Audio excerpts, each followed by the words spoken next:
ഇപ്പം ഈ കാലഘട്ടം എന്ന് പറഞ്ഞാൽ രണ്ട് തരം സിനിമ റിവ്യൂസ് ഉണ്ട്.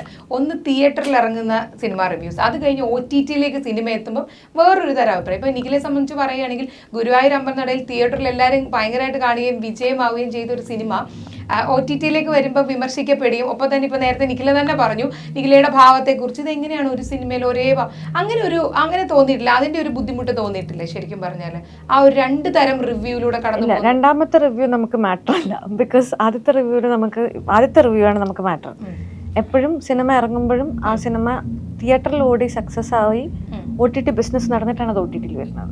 പിന്നെ പ്രൊഡ്യൂസർക്ക് ലാഭമാവുക എന്ന് പറയുന്നതാണ് നമ്മളൊരു സിനിമയിൽ അഭിനയിക്കും ഏറ്റവും ഇമ്പോർട്ടൻ്റ് ആയിട്ടുള്ള. ആ സിനിമ ഇപ്പം ഗുരുവായൂർ അമ്പലനടയിൽ പറയുകയാണെന്നുണ്ടെങ്കിൽ ആ സിനിമ ഒരു തിയേറ്റർ സക്സസ് ആയിരുന്നു. നമ്മളതിൻ്റെ ഏറ്റവും റീസെൻ്റ്ലി സക്സസ് സെലിബ്രേഷൻ ഉണ്ടായിരുന്നു.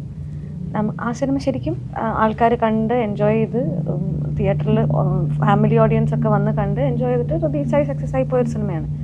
അപ്പോഴും ഈ സിനിമയ്ക്ക് രണ്ട് വശമുണ്ട്, ഇഷ്ടപ്പെടുന്ന ആൾക്കാരും ഇഷ്ടപ്പെടാത്ത ആൾക്കാരും ഉണ്ട്.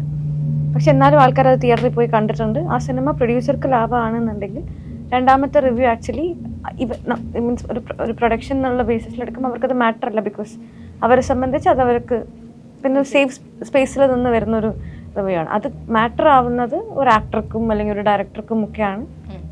നമ്മളത് റിവ്യൂ വായിക്കും. അപ്പോഴും പ്രൊഡ്യൂസർ സേഫാണ്, ഡയറക്ടർക്ക് ആ സിനിമ കൊണ്ട് അടുത്ത സിനിമ കിട്ടുന്നുണ്ടെന്നുണ്ടെങ്കിൽ ഇറ്റ്സ് ഓൾവേസ്. പക്ഷേ ഇതിനൊരു മറുവശവും കൂടെ അല്ലേ ആദ്യം? കാരണം അതായത് ചില നല്ല സിനിമകൾ ഇപ്പം തിയേറ്ററിൽ പരാജയപ്പെടുകയും OTT-യിൽ വരുമ്പം ഭയങ്കരമായിട്ട് അഭിപ്രായം അപ്പം അങ്ങനെ ഒരു ബുദ്ധിമുട്ട് തോന്നാറില്ലേ ശരിക്കും പറഞ്ഞാൽ? അല്ല, സത്യം പറഞ്ഞാൽ ഇത് ഒരു പടം ഓടിയാലേ നായക നടനും ആർക്കാണെങ്കിലും നിലനിൽപ്പുള്ളൂ. രണ്ടാമതൊരു പടത്തിൽ അയാളുടെ സാറ്റലൈറ്റ് റേറ്റ്, അയാളുടെ OTT റേറ്റ്, ഓഡിയൻസിനുള്ള അയാളുടെ സ്വീകാര്യത എല്ലാം ഒരു പടം ഓടിയാലേ കാര്യമുള്ളൂ. ഈ ഓട്ടം എന്ന് പറയുന്നത് തിയേറ്ററിലാണ് ഫസ്റ്റ് നോക്കുക. പിന്നെ OTT-യിൽ ഹിറ്റാവുന്ന പടങ്ങളുണ്ട്. ഇത് തിയേറ്ററിൽ വർക്കാവാതെ ചിലപ്പോൾ OTT-യിൽ വർക്കാവും. അപ്പോൾ ഗുണം എന്ന് പറഞ്ഞിട്ടുണ്ടെങ്കിൽ OTT-യിലുള്ള ഗുണം ആയിട്ട് ഞാൻ കാണുന്നത് വെച്ചിട്ടുണ്ടെങ്കിൽ ഇത്രയും വൈഡായിട്ടുള്ള ഓഡിയൻസിലേക്ക് സ്റ്റേറ്റ്, അതായത് സംസ്ഥാനങ്ങൾ വേർതിരിവില്ലാതെ എല്ലാവർക്കും കാണും.